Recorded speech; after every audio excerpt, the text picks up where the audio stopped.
বাড়িয়ে দেয়, এটা 1 নম্বর গুরুত্ব। নাম্বার 2, খুব মনে রাখুন এই হাদিসটা। শিক্ষা কি? শিক্ষার 2 নম্বর গুরুত্ব কি? এবার অ্যাডিশনাল একটা কথা বলি, তাহলে বুঝতে পারবেন খুবই সহজে। মোহর এটা পুরুষকে দিতে হয় না স্ত্রীকে? একটু কথা বলুন, কাকে? স্ত্রীকে। একটা কথা আজকে ক্লিয়ার হয়ে যান, মোহর শুধু টাকা পয়সা কি মোহর বলা যায় না? কথা বুঝতে পারেন না? একটা মেয়েকে আপনি বিয়ে করবেন, টাকা পয়সাকেও মোহর করা যায়, সোনা চাঁদিকেও মোহর করা যায়, জমি জায়গাকেও মোহর করা যায়, গরু ছাগলকেও মোহর করা যায়, তার পাশাপাশি শিক্ষাকেও মোহর করা যায়। সুবহানাল্লাহ বলবেন না? তাহলে শিক্ষার কি গুরুত্ব, যে শিক্ষাকেও কি করা যায়? মোহর করা যায়। আপনার স্ত্রী অশিক্ষিত, ওই স্ত্রী যদি মনে করে আমার স্বামী শিক্ষিত, তার কাছে আমি কিছুদিন টিউশনি করব, এর বিনিময়ে আমি বিয়ে করব, ওই শিক্ষাকে মোহর হিসাবে কবুল করে নেবে কে? এই কথা বলুন, কবুল করে নেবে কে? আল্লাহ। এর প্রমাণ দেখেন, শিক্ষার 2 নম্বর গুরুত্ব বললে আপনি বুঝতে পারবেন। হযরত সাহাল ইবনে সাদ রাদিয়াল্লাহু তাআলা আনহু তিনি যেন হাদিসটি বর্ণনা করেন। হযরত সাহাল ইবনে সাদ বলছেন, বিশ্বনবীর কাছে একজন মহিলা আসলেন। আসার পরে বিশ্বনবীকে বললেন, ইয়া রাসূলুল্লাহ, ওগো আল্লাহর নবী, ওগো দয়ার নবী, আমার জীবনটা আপনার কাছে হেবা করে দিলাম, আমার জীবনটা আপনার কাছে সঁপে দিলাম, আমার জীবনটা আপনার কাছে উৎসর্গ করে দিলাম। বিশ্বনবীকে ওই মহিলা বললেন, ইয়া রাসূলুল্লাহ, আপনি আমাকে বিয়ে করে নেন। বিশ্বনবী যখন মহিলাটির দিকে তাকালেন, মহিলাটিকে মুখটিকে নিচু করে দিলেন। এমন সময় একজন সাহাবী আসলেন। আসার পরে বিশ্বনবীকে বললেন, ইয়া রাসূলুল্লাহ, ওগো আল্লাহর নবী, ওগো দয়ার নবী, আপনি যদি মহিলাটিকে বিয়ে না করেন, আমার সঙ্গে বিয়ে দিয়ে দেন, আমি মহিলাটিকে বিয়ে করতে রাজি আছি। জোরে বলুন সুবহানাল্লাহ। এবার দেখেন শিক্ষাকে কিভাবে মোহর করেছে বিশ্বনবী। এবার ওই সাহাবী বলছেন, ইয়া রাসূলুল্লাহ, আপনি যদি মহিলাটাকে বিয়ে না করেন তো আমার সঙ্গে দিয়ে দেন, আমি করিনি। বিশ্বনবী বললেন, তোমাকে মোহর লাগবে, তোমাকে মোহর দিতে হবে। ওই সাহাবী বললেন, ইয়া রাসূলুল্লাহ, আমার পরনে শুধু একটাই চাদর লুঙ্গি আছে, সেটাই যদি আমার স্ত্রীকে মোহর হিসাবে খুলে দিয়ে দিই, তাহলে আমার অবস্থা কি হবে? বিশ্বনবী বললেন, তুমি বাড়ি যাও, বাড়ি গিয়ে যদি একটা লোহার আংটিও পাও, সে আংটিটা তুমি নিয়ে এসো, তোমার বিবির হাতে পরিয়ে দিবে, সেটাকে মোহর হিসাবে কবুল করে নিবে কে? এই কথা বলেন, কবুল করে নিবে কে? আল্লাহ। ওই সাহাবী বাড়ি গেলেন, বাড়ি গিয়ে বাড়িতে খুঁজাখুঁজি করলেন, খুঁজাখুঁজি করে কিছুই পেলেন না।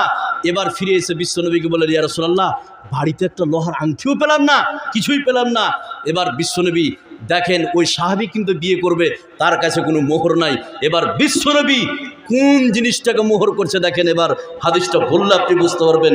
একটু খেয়াল করুন, শিক্ষার 2 নম্বর গুরুত্ব, যে শিক্ষাকে কি করা যায়? মোহর করা যায়।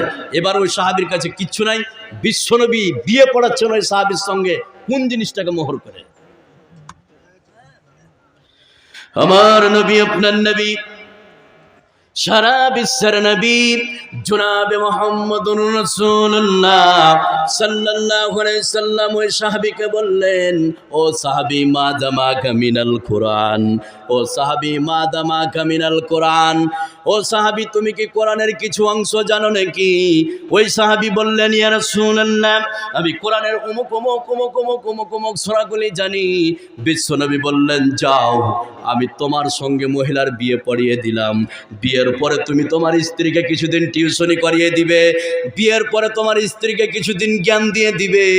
এই শিক্ষার বিনিময়ে আমি বিশ্বনবী তোমার সঙ্গে মহিলার বিয়েকে পড়িয়ে দিলাম। জোরে বলুন সুবহানাল্লাহ। শিক্ষার 2 নম্বর গুরুত্ব, যে শিক্ষাকে কি করা যায়? কথা বলুন, শিক্ষাকে কি করা যায়? কি হলো গো? শিক্ষাকেও মোহর করা যায়। নাম্বার 3, খুব ভালো করে শুনুন, এখানে যতগুলো লোক আপনারা বসে আছেন, 2টা বলা হয়ে গেল যে শিক্ষা, 6টা খালি শুনুন, আপনি চমকে যাবেন। শিক্ষা মানুষের মর্যাদা এবং সম্মানকে কি করে? বাড়িয়ে দেয়। 1, 2, যে শিক্ষাকেও কি করা যায়? মোহর করা যায়। কি করা যায়? মোহর করা যায়। নাম্বার 3, শিক্ষার 3 নম্বর গুরুত্ব, যতগুলো লোক এখানে বসে আছেন, সেটা কি? খুব ভালো করে শুনুন, তাহলে বুঝতে পারবেন। এখানে আমার হাতে যেটা দেখতে পাচ্ছেন, এটার নাম কি? সকলে বলুন, কোরআন। কোরআন ছাড়া যতগুলো শিক্ষার রাস্তা আছে ওই শিক্ষা অর্জন করে 2 নেকি 3 নেকি 5 নেকি 10 নেকি পাওয়া যাবে। বিশ্বের কোনো মায়ের বেটা বলতে পারবে? এই কথা বলুন, বলতে পারবে? তাহলে এই কোরআনের শিক্ষা ছাড়া বিশ্বে যতগুলো শিক্ষা আছে ওই শিক্ষা অর্জন করলে 2 নেকি 3 নেকি 5 নেকি পাওয়া যাবে। বিশ্বের কোনো মায়ের বেটা বলতে কথা বলুন পারবে না। কিন্তু এই কোরআনের শিক্ষা যদি অর্জন করেন একটা অক্ষর পিছু 10 নেকি দিয়ে দিবে কে? এই কথা বলুন, দিয়ে দিবে কে? আল্লাহ। শিক্ষা 3 নম্বর গুরুত্ব এবার দেখেন, তাহলে বুঝতে পারবেন। খুব লক্ষ্য করুন। হযরত আব্দুল্লাহ ইবনে মাসউদ রাদিয়াল্লাহু তাআলা আনহু তিনি যেন হাদিসটি বর্ণনা করেন। হযরত আব্দুল্লাহ ইবনে মাসউদ বলেছেন, বিশ্বনবী বলেছেন, মান কারা হারফাম মিন কিতাবিল্লাহ, বিশ্বনবী বললেন কোরআনের একটা অক্ষর যদি কোনো মানুষ পড়ে নাই, নবীজি বলছেন তার আমলনামায় 10টি নেকি আল্লাহ পাক লিখে দিবে। বিশ্বনবী বললেন আলিফ হারফুন লাম হারফুন মিন হারফুন, বিশ্বনবী বললেন আলিফ লাম মিম 3টা হরফ, একটা হরফ নয়। আলিফ লাম মিম হচ্ছে 3টা হরফ। তাহলে এখানে যতগুলো লোক বসে আছেন একবার যদি আলিফ লাম মিম পড়ে নেন, আল্লাহ রাব্বুল আলামিন আপনার আমলনামায় 30টি নেকিকে লিখে দিবে। জোরে বলুন সুবহানাল্লাহ। কোরআন ছাড়া বিশ্বে কোনো ধর্মগ্রন্থ নাই, কোরআন ছাড়া বিশ্বে কোনো শিক্ষা নাই। যেই শিক্ষা অর্জন করলে আপনি 1 নেকি 2 নেকি 3 নেকি পাবেন। কোরআন ছাড়া বিশ্বে কোনো ধর্মগ্রন্থ নয়। যেই ধর্মগ্রন্থ আপনি যদি পড়েন 5 নেকি 10 নেকি পেয়ে যাবেন। কিন্তু কোরআনের একটা অক্ষর যদি পড়ে নেন, বিশ্বনবী বলেন শুনে নাও, একটা অক্ষর পড়ার কারণে 10টি নেকি আল্লাহ পাক আমলনামায় লিখে দিবে। জোরে বলুন সুবহানাল্লাহ। তাহলে শিক্ষার 3 নম্বর গুরুত্ব যে কোরআনের একটা যদি অক্ষর পড়ে নেন কয় নেকি দিবে ভাই? কয় নেকি? 10 নেকি। নাম্বার 4, খুব ভালো করে শুনুন, এখানে যতগুলো লোক আপনারা বসে আছেন, শিক্ষার 4 নম্বর গুরুত্ব খুব মনোযোগ সহকারে শুনুন, তাহলে বুঝতে পারবেন। সেটা কি? খুব লক্ষ্য করুন, তাহলে বুঝতে পারবেন। ইসলামের যতগুলো যুদ্ধ হয়েছে তার মধ্যে একটি যুদ্ধের নাম হচ্ছে বদর। যুদ্ধটার নাম কি ভাই? কি বললাম? বদর। বদর খুব ভালো করে মনে রাখুন। শিক্ষার 4 নম্বর গুরুত্ব, ইতিহাসটা বললে আপনি বুঝতে পারবেন। তো ইসলামের যতগুলো যুদ্ধ হয়েছে তার মধ্যে একটি যুদ্ধের নাম হচ্ছে বদর। এই বদর যুদ্ধ 2 হিজরিতে অনুষ্ঠিত হয়েছে। 17ই রমজান শুক্রবারের দিন সকালে এই যুদ্ধ অনুষ্ঠিত হয়। খুব ভালো করে শুনুন। এই যুদ্ধে মুসলমানদের জয় হয়েছিল। এই যুদ্ধে মুসলমানদের জয় হয়েছিল। বদর নামক প্রান্তরে এই মুসলিম বীর মুজাহিদ বীর যোদ্ধারা 70 জন কাফেরকে কেটে বদর নামে কুয়ার মধ্যে নিক্ষেপ করেছিল। আর 70 জনকে ধরে নিয়েছে মসজিদে নববীর পিলারে খাম্বাতে নিয়ে বেঁধে দিল। খুব ভালো করে শুনুন, শিক্ষার 4 নম্বর গুরুত্ব। তো মুসলিমেরা এই যুদ্ধ মুসলমানদের জয় হয়েছিল। 70 জন কাফেরকে কেটে বদর নামে কুয়ার মধ্যে ফেলে দিয়েছিল। আর 70 জনকে ধরে নিয়েছে মসজিদে নববীর পিলারের মধ্যে খাম্বাতে বেঁধে দেওয়া হলো।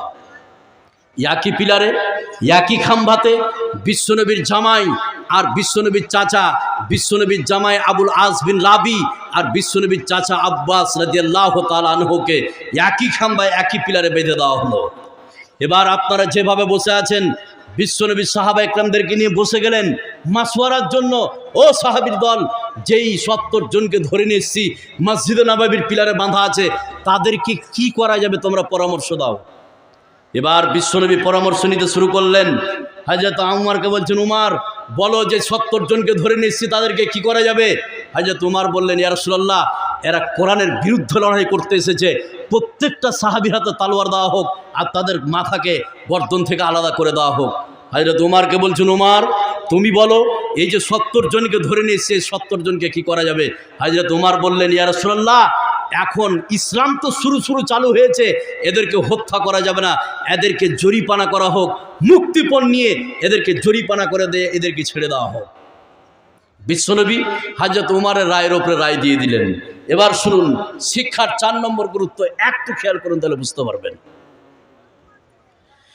আমার নবী আপনার নবী, সারা বিশ্বের নবী।